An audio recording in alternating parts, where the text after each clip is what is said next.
Hola, ¿qué tal? Bienvenidos a su clase. El día de hoy vamos a hablar de la unidad número 5, que lleva por nombre separación sólido y líquido. Como ya sabemos, hemos terminado el método de concentración por flotación, que es el más utilizado en la minería. Pero ¿qué pasa después de este? Este lleva muchísima agua concentrada en el concentrado de los minerales. Entonces, ¿qué es lo que buscamos ahora? Separar el sólido y líquido. Pero esto va a ser en diferentes procedimientos con diferentes equipos, pero para llegar a un mineral lo más seco posible, debemos empezar por su especiamiento. Luego, la clarificación, el filtrado y por último el secado. A continuación, vamos a detallar cada uno de ellos. Bueno, ahora hablando de la separación del proceso sólido-líquido, como primera parte tenemos el asentamiento. En el asentamiento influyen dos cosas muy importantes. Por el primer lado tenemos la velocidad de cómo va a suceder. Entonces, este viene dado por el tamaño y densidad de la partícula y la viscosidad y densidad del flujo. Por el lado del tamaño y densidad de la partícula es el que más importante para que ésta sea rápida. Tenemos distintos tipos de sólidos, los normales o los muy pequeños. Un sólido normal va a tener por sí sola su sedimentación. La sedimentación es la caída natural por su fuerza de gravedad. Pero debemos de saber que hay sólidos muy pequeños, en los cuales vamos a tener que ayudarles. ¿Por medio de qué? De la floculación. Que esta es agregar floculante para que se aglomeren las partículas más pequeñas en una masa que se denomina flóculo. Y así esto nos va a acelerar la velocidad de asentamiento de las partículas. Por otro lado, ¿de qué depende la eficiencia del método de asentamiento?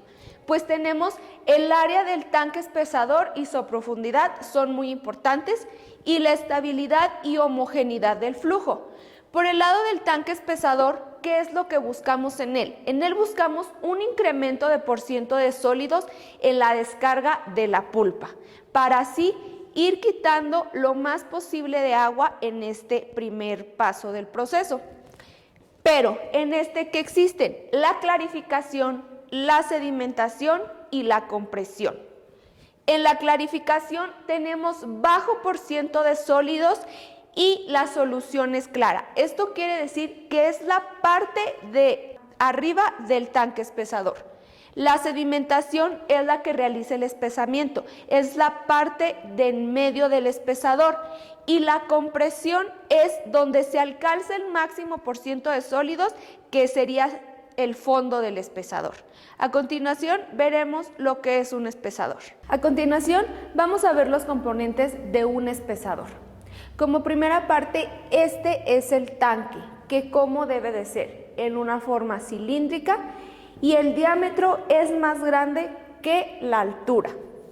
Además, cuenta con un recibidor de carga, que este sirve para disminuir la velocidad con la que viene la pulpa de las celdas de flotación, en el cual va un eje que tiene agarrados los rastrillos, que estos lo que hacen es arrimar la carga sentada hacia el centro. ¿Para qué? Para que puedan llegar a nuestro cono de descarga, el cual estará dirigido hacia los filtros, que es el siguiente proceso. Pero también tenemos un canal de rebalse, que ¿qué es lo que hace? Recuperar el agua limpia y clara, que vendría siendo el sistema de clarificación. ¿Cuáles son las variables operativas para que nuestro espesador funcione de manera eficiente? La primera es que la alimentación sea continua. Después, que el concentrado tenga la densidad fijada para enviar al filtro. ¿Qué es lo que quiere decir? Que si este concentrado es muy alto, puede atascarnos el espesador, y si es muy bajo, no se podrá filtrar de manera buena. Y por último, que no haya agitación violenta. ¿Qué quiere decir con esto? Que si mueve demasiado la pulpa, el momento de los rastrillos, Vamos a contaminar el agua clarificada que ya tenemos arriba. Por eso el movimiento tiene que ser el adecuado para que el mineral no se esté pegando, pero que tampoco esté teniendo tanto movimiento que nos pueda contaminar. Después del proceso de asentamiento, ahora continuamos con el proceso de filtración, el cual tiene varios factores que afectan la velocidad de él. Como primer punto tenemos la caída de presión de la alimentación hasta la cara posterior del medio filtrante. Después el área de la superficie de filtración, la viscosidad del filtrado, la resistencia de la torta del filtro y, como más importante, la resistencia del medio filtrante y de las capas iniciales de la torta. ¿Qué es el medio filtrante? Este es el que tiene la capacidad para retener los sólidos, pero como debe de ser, mecánicamente fuerte, resistente a la corrosión y debe de tener poca resistencia al flujo del filtrado, en este caso el agua. ¿Pero de qué se fabrican? Por lo regular son fabricados de algodón por su bajo costo y por su amplia variedad de tejidos. A continuación vamos a ver los tipos de filtros que se utilizan en la minería. En los filtros de disco, la torta de sólido se forma sobre ambos lados de los discos circulares, los cuales están conectados a una flecha horizontal de la máquina. Los discos giran y elevan la torta por arriba del nivel del lodo dentro de la caja, después de lo cual la torta se seca por succión y luego se saca mediante un soplo de aire pulsatorio con ayuda de un raspador. Los discos están localizados a lo largo de la flecha a centros de 30 centímetros y consecuentemente en un pequeño espacio se acomoda una gran área de filtración. De este modo, el costo por unidad de área es más bajo que para los filtros de tambor, pero es casi imposible lavar la torta y el filtro de disco no es tan adaptable como un filtro de tambor. El filtro de tambor rotatorio es el tipo que más se utiliza en la industria. Se emplea, sea o no necesario, el lavado de la torta. El tambor se monta horizontalmente y está parcialmente sumergido en la caja del filtro, a la que se alimenta el lodo y los mantiene en suspensión. La periferia del tambor se divide en compartimentos, cada uno de los cuales tiene varias líneas de desagüe que pasan a través de la parte interna del tambor. El medio filtrante está envuelto herméticamente alrededor de la superficie del tambor, que gira a baja velocidad. A medida que gira, cada compartimento efectúa el mismo ciclo de operación y la duración de cada uno se determina por la velocidad del tambor, la profundidad de hundimiento del tambor y la colocación de la válvula. El filtro de banda consiste de una cubierta sin fin de drenaje hecha de caucho perforado que soporta una banda separada hecha de una tela apropiada de filtro. Al principio del viaje, el lodo fluye por gravedad sobre la banda. La filtración comienza inmediatamente. Esto se debe por un lado a la gravedad y por otro al vacío que se aplica a las cajas de succión que están en contacto con el lado inferior de la cubierta de drenaje durante el curso de su viaje. La torta que se forma se desagua y seca por aire succionado a través de esta y luego se descarga a medida que la banda gira sobre un rodillo de pequeño diámetro. Si es necesario, se le añade uno o más lavados. La desventaja principal de esta máquina es el fuerte desgaste y la ruptura de la banda de drenaje flexible, que resulta cuando se arrastra a través de las cajas de vacío mientras están en succión, lo que da por resultado una pérdida de vacío y por lo tanto un escaso drenado. Los filtros prensa son el tipo de filtro de presión que se usa con más frecuencia. Consiste de placas y bastidores colocados alternadamente. El bastidor hueco está separado de la placa por la tela del filtro. El filtro prensa se cierra por medio de un tornillo o mecanismo de pistón hidráulico y la comprensión de la tela de filtro entre las placas y el bastidor ayuda a evitar las fugas. Por lo tanto, se forma una cámara hermética entre cada par de placas. El lodo se introduce a los bastidores vacíos de la prensa a través de un canal continuo formado por los orificios de las esquinas de las placas y bastidores.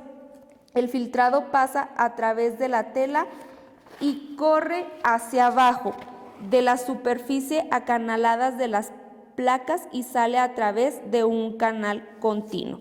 La sencillez y el bajo costo son las principales ventajas de un filtro prensa. Estos filtros son versátiles, ya que los tiempos de filtración, lavado y secado se pueden variar independientemente y utilizan una amplia variedad de medios filtrantes para la producción en pequeña escala o para aplicaciones en las que la cantidad de los sólidos que se van a manejar no es grande.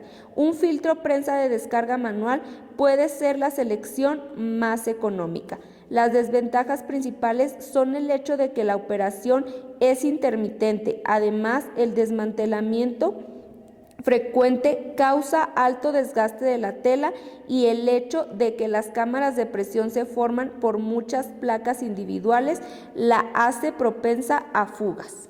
Como pudimos ver, estos fueron los 4 filtros más utilizados en la industria minera. Pero ¿de qué depende la selección del filtro? Depende del contenido máximo de agua permitido que éste tiene, de la distribución de la partícula que le vamos a poner y de la concentración de los sólidos en los materiales por descarga.